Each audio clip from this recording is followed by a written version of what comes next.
International field, a bunch of competitors. Point of view technology, giving the folks an idea of what it's like. Trust me, the POV camera does not come close to the real thing, though. Especially on the street course, you can see how regionalized aggressive inline skating can be. Picture the urban landscape of New York City compared to LA, and it helps explain why. In fact, you can even see a major difference in Northern and Southern California. So keep an eye on style as we take you back to Newport for the last run of the finals. On top, Arlo Eisenberg, 15-year-old Matty Mann's putting the pressure on from second place. Jack Edwards and pro skater Mark Shays take it from here. Yeah, sure, life can be a grind. It can also have some errors in it and a whole bunch of other stuff. This is the second and final run of men's aggressive inline street competition at the X Games. Jacqueline had a disastrous first run, but that won't count if he can do better here in the second. Increase the risk factor, and you increase your chances to win. Only your best score counts in the final standings here in the street final.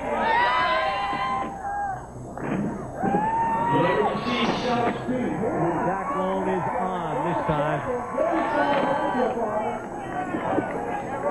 He can link tricks, he can skate with speed, and he can throw some stuff that very few can land. And a nice 180 transfer up and over the rail. It didn't even look like he was going to go over. And at the last minute, he sort of turned 90 degrees. Ryan not really linking tricks as well as we have seen him, but combination right there. That was a nice backside royale to revert. Goes about 10 feet high on the quarter pipe and comes right back at that jump box. Oh, tough landing. He was taking it all the way down to the bottom. Got a little bit off on the kink. Jacqueline working his way back up the start box. 5 seconds to go. Not the best we've ever seen him, but this could be a pretty big finish. And a nice way to finish the run. Ryan Jacqueline very much at home on the street course in the final. In his run, that was a disaster. That means he jumped into the air, landed purposely on the end of the rail and rode through it. And here, turned 90 degrees and landed backwards unexpectedly. And here's the backside royale. You notice he's on the sides of his skates. And he brings it around backwards. And to finish it off, it's always good to finish it off big so the judges remember it. That was a misty flip. Got upside down and rotated 360 degrees. 5th place for Ryan Jacqueline. Chris Edwards can let it rip here. Only the best score counts. He starts out one-footed down the planter. He's throwing a lot of technical elements in the beginning of his routine, which is a little bit uncharacteristic. Toe tap going over the rail onto the wedge. And that's a different approach from Edwards, who usually gets so stoked at the beginning of his routine that he burns himself out in the first 45 seconds. Now he's got 45 to go, and he's just cranking it up here. And a nice method there. Chris with a really good line here. Really smart strategy from him as he started in a slower mode, and look at the acceleration he's still got now. Big transfer. On top of the wall ride. 4.5 foot difference between the lower ramp and the upper ramp. He already has the trick volume of the complete routines of some of his competitors. He's got 15 seconds to go, and down the kink rail he goes. A beautiful frontside drive, jumping up toward the rail, facing toward it. One last big trick. Does he go sub box? Nope, going for the railing. Chris Edwards with 9 tricks in the minute and 15 seconds. Cesar Mora appreciates it. That's as well as we've seen Chris Edwards skate street in a long, long time. What an interesting start to a run. Completely down the planter, sticking his front foot out like a wheelbarrow. And here on the transfer, banging his toes, using that momentum to 180. A nice transfer, pulling his feet back. This guy's always in control. And here, the most difficult trick I've seen all day. Getting a lot of speed, a lot of air, pulling the grind. And with a lot of control, the front side grind all the way across and down the rail. Edwards moves into a tie for second place, but will it hold up? Can they outscore the artist? Things are going well for Arlo Eisenberg. He leads. He's coming up. Still to come, barefoot in wakeboard. Grab a rope or strap on a board and move toward the wettest fun in the sun.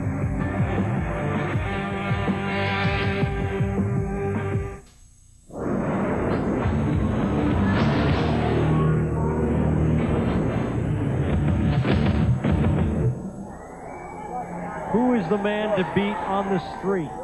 It has come down to the very last competitor. Dion Anthony excels in high-risk situations. Only the better of the two run scorers count in the final.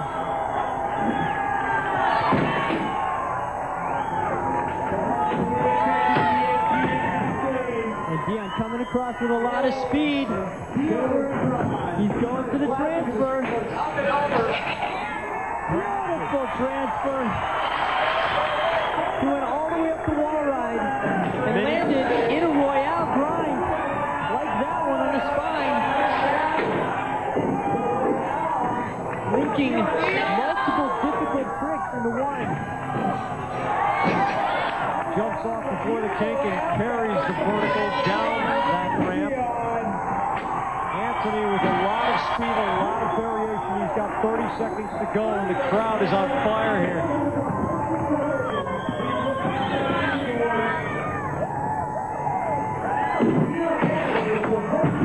Anthony, the winner of the best trick competition, and now it's down to a 15-second window, which was the window for the best trick competition.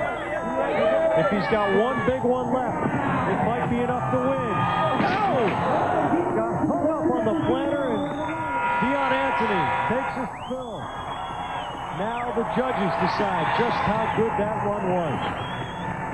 Dion Anthony remains in fourth place, just 0.4 of a point out of the medals. The great ones rise at the biggest moments. This is Matt Mantz's moment to seize. He has shown that he has the flow and the grinds with everyone. Where's his air? There's a pretty good start. Oh, a little bit of a stumble, but it's very early in the routine.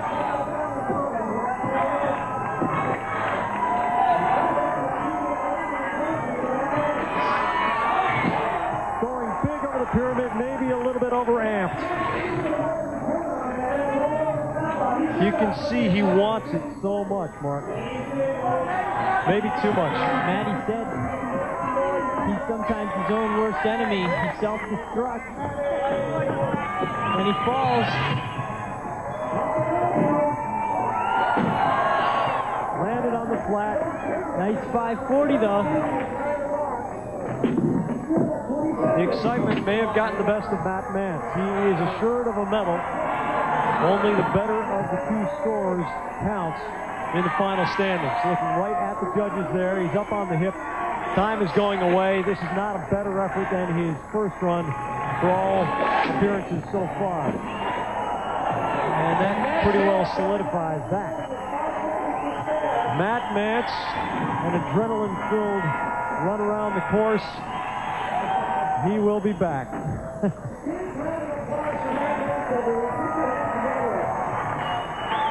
Matt Mantz, the youngster, in second place. Welcome to Arlo's neighborhood. Arlo Eisenberg owns the street in aggressive inline skating. He has won the championship. This is his final run, just for fun. In 3 runs, including his 2 prelims, he clearly has been the best. And now standing with no pressure, he really can let it all go. Arlo Arlo says it's a lifestyle. He's not in it to win trophies. He's not in it to get rich. It is that very attitude that makes him so loved by his fellow skaters and the skating community. He lands it. And he pulls it. A nice Liu Kang Misty flip. Kicks his leg out like the Mortal Kombat character.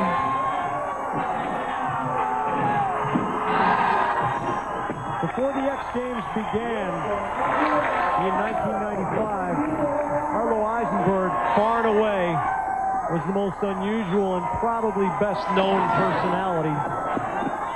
And it is somehow fitting that he gets the last inline skating run of the 96 X Games, going in front of, behind, over and above the apparatus and most of the competition here. Arlo Eisenberg skating around his neighborhood. He owns it. And the gold belongs to him, too. Chris Edwards duplicates his result from the vert ramp, winning bronze on the street. 15-year-old Matt Mance wins the tiebreaker over Edwards and thus takes the silver. Arlo Eisenberg is the champion on the street. I have to admit, winning's kind of sweet. It feels good. But I certainly love rollerblading, and I enjoy coming out to events like this with the exposure and hopefully spreading the word, 90 countries, whatever. A lot of people are seeing what we do, and hopefully they'll get turned on to it. It's really a lot of fun. Eisenberg skates for a feeling more than to be a winner, but now he knows how it feels to be a winner. Arlo, the Dalai Lama of inline skating. He can now reclaim the title of Inline Street King. He was unseated last year. He was really beat up. He had the bad back, the bad groin, but the Americans can also claim the Kings of Street title. They take 1, 2, 3 after the Aussie invasion of last year. That's right. You might have noticed that on street, just about every time somebody falls. So there are a lot more injuries in street than on vert. And think about it, on the vert ramp, you fall and you slide down the ramp. On the street, you're dealing with the asphalt and the rails. But since these guys like to skate, the badge of honor being an injury, a lot of them are using alternative medicine, alternative sports, alternative medicine. They'd rather use acupuncture and herbs than drugs to heal themselves. Next up, we'll talk about why Mike Ditka, Bob Knight could never have coached inline skating. We'll take you to camp as we continue.